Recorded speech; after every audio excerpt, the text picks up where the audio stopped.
Hello guys, star एके में आप सभी का स्वागत है। मैं आशिया आज आपको केमिस्ट्री पढ़ाऊंगी। तो हम डेली आपको हिस्ट्री और केमिस्ट्री की वीडियो दिया करेंगे, ठीक है। तो आज हम आपको केमिस्ट्री पढ़ाएंगे और केमिस्ट्री में भी जैसे मैंने यहाँ लिख रखा है बेसिक केमिस्ट्री, ठीक है। एडवांस समझने से पहले हम पढ़ेंगे पहले बेसिक। बेसिक से क्या होता है कि हमारी जड़ मजबूत हो जाती है। ओके, तो बिल्कुल ज़ीरो से स्टार्ट करेंगे, है ना। चलिए, केमिस्ट्री को हम हिंदी में बोलते हैं रसायन विज्ञान। केमिस्ट्री को हम हिंदी में क्या बोलते हैं? रसायन विज्ञान। तो रसायन विज्ञान का हमारी लाइफ में बहुत यूज़ होता है ना। हमारे लिए ये बहुत महत्वपूर्ण है, जैसे औषधियों में, दवाइयों में और आपका उर्वरक में और सौंदर्य प्रसाधनों में, हर जगह हम इसको यूज़ करते हैं। तो इसीलिए सबसे पहले इसकी देख लेते हैं परिभाषा। तो परिभाषा, यह विज्ञान की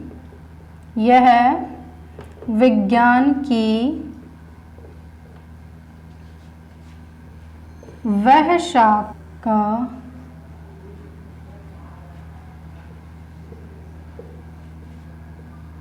करते हैं। तो रसायन विज्ञान की परिभाषा है, यह विज्ञान की वह शाखा है जिसके अंतर्गत पदार्थ की रासायनिक संरचना, संगठन, गुणधर्म तथा परस्पर होने वाली रासायनिक अभिक्रियाओं तथा उनके परिणामों का अध्ययन करते हैं। क्या कहलाती है? रसायन विज्ञान कहलाती है। रसायन विज्ञान कहलाती है, ठीक है। उसके बाद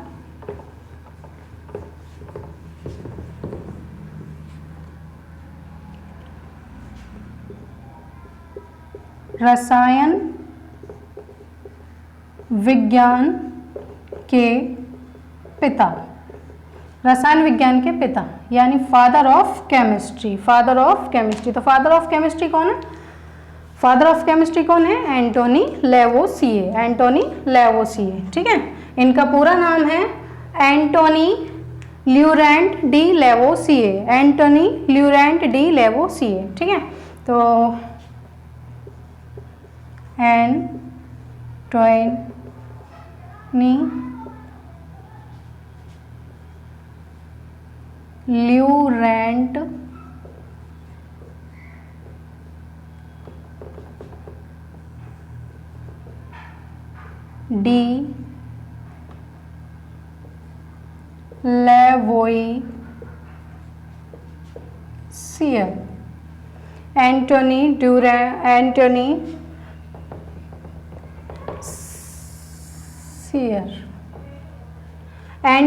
ल्यूरेंट de Lavoisier. Antoine Laurent de Lavoisier. Antoine Laurent de Lavoisier. Antoine Lavoisier का पूरा नाम क्या है? एंटोनी ल्यूरेंट डी लेवोसियर, ठीक है।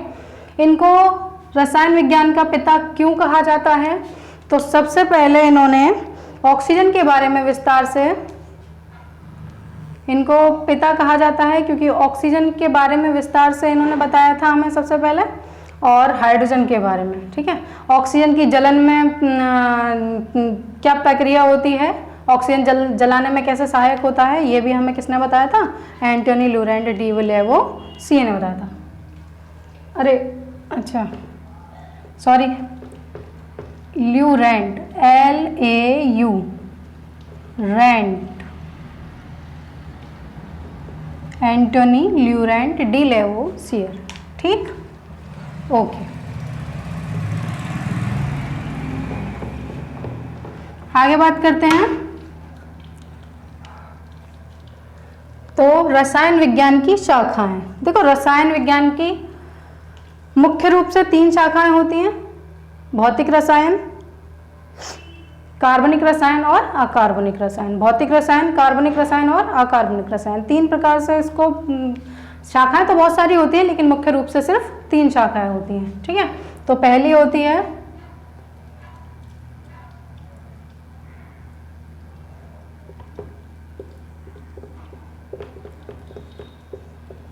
रसायन की प्रमुख शाखाएं। रसायन की प्रमुख शाखाएं कौन कौन सी हैं? नंबर 1 कार्बनिक रसायन, नंबर 2 अकार्बनिक रसायन,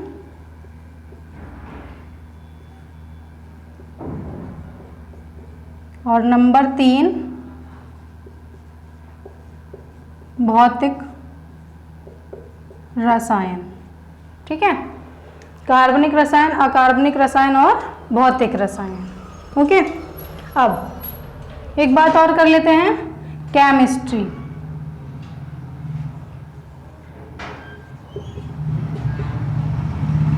तो केमिस्ट्री शब्द की उत्पत्ति कहाँ से हुई है और इसका अर्थ क्या है? ठीक है, तो केमिस्ट्री शब्द की जो उत्पत्ति हुई है वो मिस्र के प्राचीन शब्द कीमिया से हुई है। किससे हुई है? मिस्र के प्राचीन शब्द कीमिया से हुई है। ठीक है, जिसका अर्थ होता है काला रंग या काली मिट्टी। ठीक है, तो केमिस्ट्री शब्द की उत्पत्ति कहाँ से हुई है? मिस्र के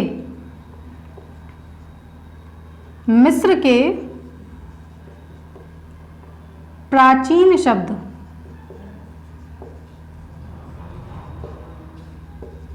कौन सा शब्द? कीमिया। मिस्र के प्राचीन शब्द कीमिया से। इसका अर्थ क्या होता है? इसका अर्थ होता है काला रंग या काली मिट्टी। क्या कह सकते हैं हम? काला रंग या काली मिट्टी। तो केमिस्ट्री शब्द की उत्पत्ति कहाँ से हुई है? मिस्र के प्राचीन शब्द कीमिया से हुई है, और कीमिया जिसका अर्थ होता है काला रंग या काली मिट्टी। काला रंग या काली मिट्टी। इसी कीमिया को हम अरबी भाषा में, किसमें? अरबी भाषा में, यानी अरब वासी इसको क्या बोलते हैं? इसको बोलते हैं अल कीमिया। इसको बोलते हैं अल कीमिया। ठीक, यहाँ तक की बात समझ में आई? ओके, चलो आगे देखो। गर्मी बहुत है।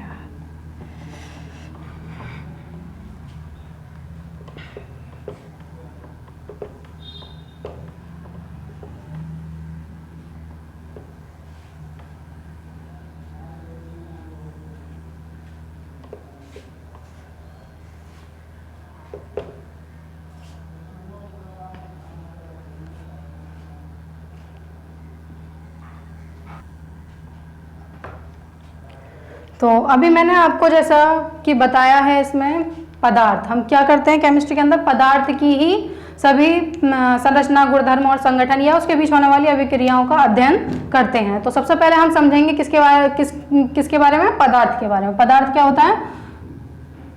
पदार्थ या द्रव्य। पदार्थ या द्रव्य। ठीक है, पदार्थ या द्रव्य। तो ब्रह्मांड की, है ना, ब्रह्मांड की प्रत्येक वह वस्तु जो स्थान घेरती है तथा जिसमें भार होता है, क्या कहलाता है? पदार्थ कहलाता है। ब्रह्मांड की प्रत्येक वह वस्तु जिसमें द्रव्यमान हो और जिसका एक निश्चित आयतन हो, वो क्या कहलाता है? पदार्थ कहलाता है। ठीक है, अब पदार्थ में सिर्फ हम किन चीज़ों को छोड़ सकते हैं? जैसे ऊष्मा है, फीलिंग्स, जो हमारी भावनाएं होती हैं, भावनाएं पदार्थ में नहीं आती हैं, और ऊर्जा है ना, तो इन चीज़ों को हम पदार्थ में काउंट नहीं करेंगे। ठीक है, तो पदार्थ की थोड़ी सी परिभाषा देख लेते हैं। द्रव्य की परिभाषा। द्रव्य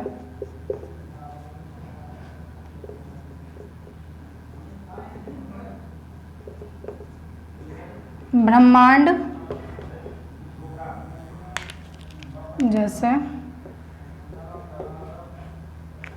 जैसे हवा, पानी, पत्थर, धातुएं आदि। ठीक है, इसमें एक नोट डाल के लिखना है, कुछ चीज़ें छोड़नी है, जैसे कि ऊर्जा, प्रकाश, ध्वनि और भावनाएं आदि छोड़कर। ठीक है, बात समझ में आई? क्या द्रव्य की परिभाषा क्या है? द्रव्य ब्रह्मांड में उपस्थित प्रत्येक वह वस्तु, ब्रह्मांड में उपस्थित प्रत्येक वह वस्तु जिसमें द्रव्यमान हो, है ना, जिसमें द्रव्यमान हो, द्रव्यमान यानी मास हो, तथा जो स्थान स्पेस घेरता हो, क्या कहलाता है? द्रव्य कहलाता है। क्या कहलाता है? द्रव्य कहलाता है। द्रव्य के उदाहरण जैसे कि वायु ले सकते हैं, हम जल ले सकते हैं, वायु, पानी, पत्थर, धातुएं आदि। ठीक है, इसमें क्या चीज छोड़नी है? द्रव्य में क्या नहीं आता है? तो नहीं आता है ऊर्जा, आपका प्रकाश, ध्वनि, भावना। भावना यानी जो हमारी फीलिंग्स होती है ना, सोच विचार, बस। ठीक है, तो अब दूसरी बात, द्रव्य की भौतिक अवस्थाएं। द्रव्य की भौतिक अवस्थाएं, तो द्रव्य की भौतिक अवस्थाएं जो होती हैं कुल होती हैं, कुल 5 होती हैं, और प्रमुख आपकी कितनी होती हैं? 3 होती हैं। तो द्रव्य की भौतिक अवस्थाएं कुल 5 होती हैं और प्रमुख कितनी होती हैं? 3 होती हैं। कौन कौन सी होती है? नंबर एक ठोस अवस्था। नंबर 2 द्रव अवस्था। नंबर 3 गैस अवस्था। Number 4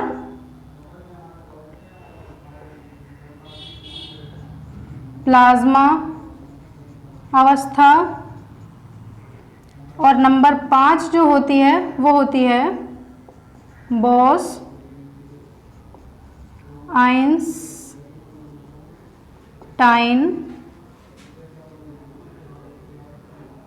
condensate.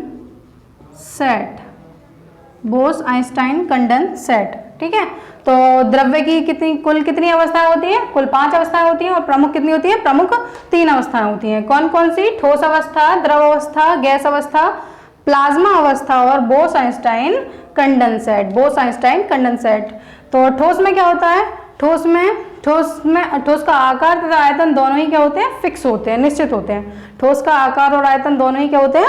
फिक्स होते हैं। ठीक है, दूसरी बात, द्रव में क्या होता है कि आकार तो अनिश्चित होता है, परंतु आयतन क्या होता है? निश्चित होता है। आकार अनिश्चित होता है, परंतु आयतन निश्चित होता है। गैस में ना तो आयतन होता है और ना ही आकार होता है, ना तो इसका गैस का आयतन होता है और ना ही आकार होता है। प्लाज्मा को समझ लो थोड़ा सा। प्लाज्मा क्या होती है?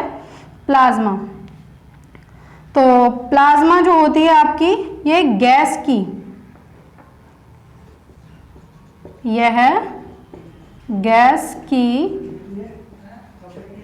आयनीकृत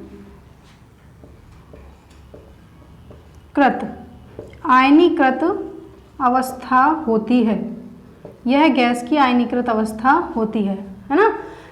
किसी भी गैस को अगर हम उसके आयनों में तोड़ दें तो उसकी जो अवस्था होगी वो क्या कहलाएगी? प्लाज्मा कहलाएगी। क्या कहलाएगी? प्लाज्मा कहलाएगी। और बोस-आइंस्टाइन कंडेंसेट इतना इंपॉर्टेंट नहीं है, तो आप इसको रहने दो, जो प्रमुख है उसको याद करो। ठीक है, चलिए स्क्रीनशॉट ले लीजिए। चलिए आगे की बात करते हैं, एक स्ट्रक्चर से समझते हैं आप इसको।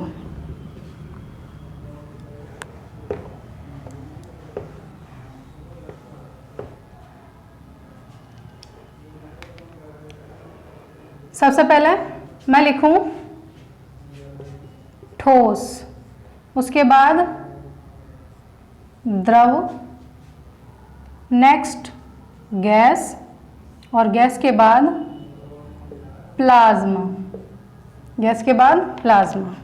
ध्यान से समझना।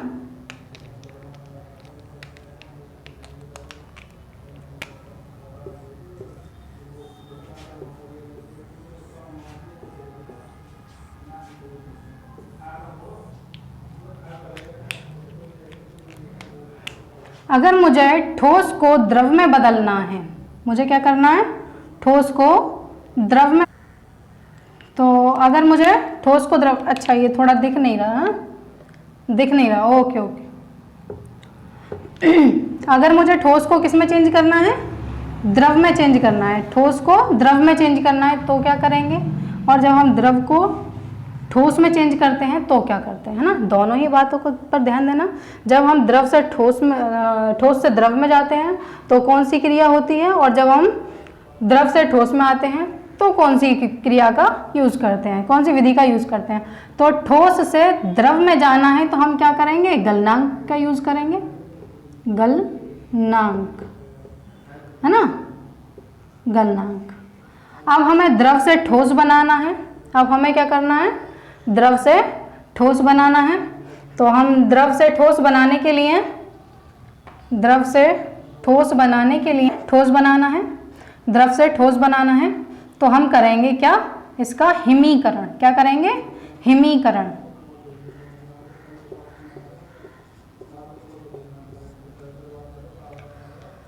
ठोस से द्रव में, द्रव पे जाना है तो गलनांक, और द्रव से ठोस की तरफ आना है तो हिमीकरण, है ना, यानी हिमांक का यूज करेंगे।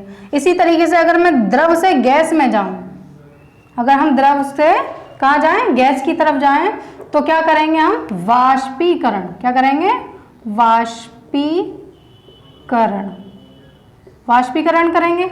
और इसी तरीके से अगर हम बैक आए, यानी गैस से द्रव की तरफ आए तो हम क्या करेंगे, कौन सी विधि का यूज करेंगे, संघनन, संघनन का यूज करेंगे। ठीक है, अब संघनन, गैस तक आ गए, गैस से आगे जाएंगे तो गैस से आगे कहाँ जाएंगे, प्लाज्मा, प्लाज्मा पे जाएंगे तो हम क्या करेंगे, गैस को आयनीकृत करेंगे। क्या करेंगे, आयनीकृत, आयनीकृत। तो गैस की आयनीकृत अवस्था कहाँ पहुंचा देगी, हमें प्लाज्मा में पहुंचा देगी। इसी तरीके से अगर हम प्लाज्मा से बैक आए कहाँ, गैस की तरफ, तो हमें क्या करना होगा, वी आयनीकृत। क्या करना होगा, वी आयनीकृत, वी आयनीकृत, वी आयनीकृत करेंगे। ठीक है, अब लास्ट देखना, ध्यान से समझना। लास्ट क्या है कि अगर मुझे ठोस से गैस की तरफ जाना है, कहाँ जाना है, ठोस से गैस की तरफ जाना है तो क्या करेंगे, है ना, वैसा ही जस्ट अपोजिट। अगर मुझे गैस से कहाँ आना है, ठोस में, गैस से कहाँ आना है, ठोस में, तो क्या करेंगे। तो जब हम ठोस से गैस की तरफ जाते हैं तो वह क्रिया कहलाती है ऊर्ध्वपातन। क्या कहलाती है, ऊर्ध्वपातन, ऊर्ध्वपातन। और अगर गैस से वापस ठोस आना है तो यह क्रिया कहलाती है निक्षेपण। क्या कहलाती है, निक्षेपण। ठीक, यहाँ तक की बात समझ में आ रही है, एक बार फिर से समझ लो। ठोस से द्रव में जाना है तो गलनांक, द्रव से ठोस बनाना है तो हिमीकरण। ठीक है, गलन करेंगे और इसका हिमीकरण करेंगे। अब द्रव से हमें गैस पर जाना है तो वाष्पीकरण, और गैस से हमें द्रव पर आना है तो संघनन का यूज करेंगे। गैस से प्लाज्मा में जाना है तो आयनीकृत, है ना, आयनीकरण या आयनीकृत करेंगे, और प्लाज्मा से गैस में आना है तो विआयनीकृत करेंगे। ठीक है, इसी तरीके से अगर मुझे सीधा ठोस से कहाँ जाना है, गैस में, सीधा ठोस से कहाँ जाना है, गैस में, तो ऊर्ध्वपातन की क्रिया का यूज करेंगे। ऊर्ध्वपातन, इसमें उदाहरण ले सकते हैं हम कपूर। कपूर को अगर हम गर्म करते हैं तो वो सीधा गैस में परिवर्तित हो जाता है, और जब उसको ठंडा करते हैं तो वो सीधा ठोस में परिवर्तित हो जाता है। ठीक है, यहाँ तक की बात क्लियर है, ओके। चलो नेक्स्ट,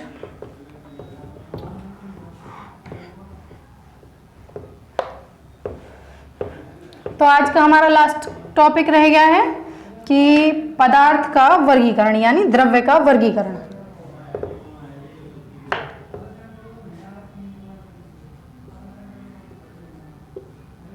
द्रव्य का वर्गीकरण क्या करना है, द्रव्य का वर्गीकरण करना है। तो सबसे पहले ले लो द्रव्य। द्रव्य को कितनी भागों में बांटा गया है, द्रव्य को 2 भागों में बांटा गया है। द्रव्य को कितने भागों में, 2 भागों में बांटा गया है। ठीक है, कौन कौन से ने, शुद्ध पदार्थ और मिश्रण, शुद्ध पदार्थ और मिश्रण। ठीक है, चलो साथ के साथ इसका वर्गीकरण करते हैं। तो पहला है आपका शुद्ध पदार्थ और दूसरा है आपका मिश्रण। मिश्रण, ठीक है। द्रव्य को दो भागों में बांटा गया है, शुद्ध पदार्थ और मिश्रण। शुद्ध पदार्थ और मिश्रण दो भागों में बांटा गया। अब शुद्ध पदार्थ, तो शुद्ध पदार्थ को भी दो भागों में बांटा गया है। शुद्ध पदार्थ को भी कितने भागों में बांटा गया है? दो भागों में बांटा गया है। कौन कौन से? नंबर 1 तत्व और नंबर 2 यौगिक। नंबर 1 तत्व, नंबर 2 यौगिक, ठीक। इसी तरीके से मिश्रण, तो मिश्रण को भी दो भागों में बांटा गया है। नंबर 1 आ जाएंगे आपके समांगी मिश्रण,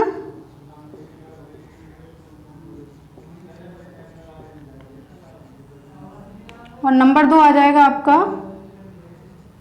विषमांगी मिश्रण। समांगी मिश्रण और विषमांगी मिश्रण। इसी तरीके से अगर हम तत्व की बात करें तो तत्व को पुनः 3 भागों में बांटा गया है ना, बांट सकते हैं, पुनः 3 उपभागों में बांट सकते हैं। कौन कौन से उपभाग होंगे? तो पहला होगा धातु, अधातु और उपधातु, ठीक है। धातु, अधातु और उपधातु तत्व को पुनः 3 उपभागों में बांटा गया है, धातु, अधातु और उपधातु। इसी प्रकार से अगर हम यौगिक की बात करें तो यौगिक को भी पुनः 2 भागों में पुनः 2 उपभागों में बांट सकते हैं। कौन कौन से? एक होगा कार्बनिक, कार्बनिक यौगिक, दूसरे होंगे अकार्बनिक यौगिक। कार्बनिक यौगिक और अकार्बनिक यौगिक, कार्बनिक यौगिक और अकार्बनिक यौगिक। बात समझ में आ रही है? यहाँ तक क्लियर है ना? वॉइस वगैरह ठीक है। अब उसके बाद में अगर हम देखें समांगी मिश्रण, तो समांगी मिश्रण का जो सबसे अच्छा उदाहरण होता है क्या होता है? वो होता है आपका विलयन। विलयन, ठीक है। इसको हम समांगी मिश्रण को विलयन भी कह सकते हैं। और विषमांगी मिश्रण, विषमांगी मिश्रण में हम ले सकते हैं आपका निलंबन और कॉलॉइड, यानी कॉलॉइड और निलंबन, कॉलॉइड और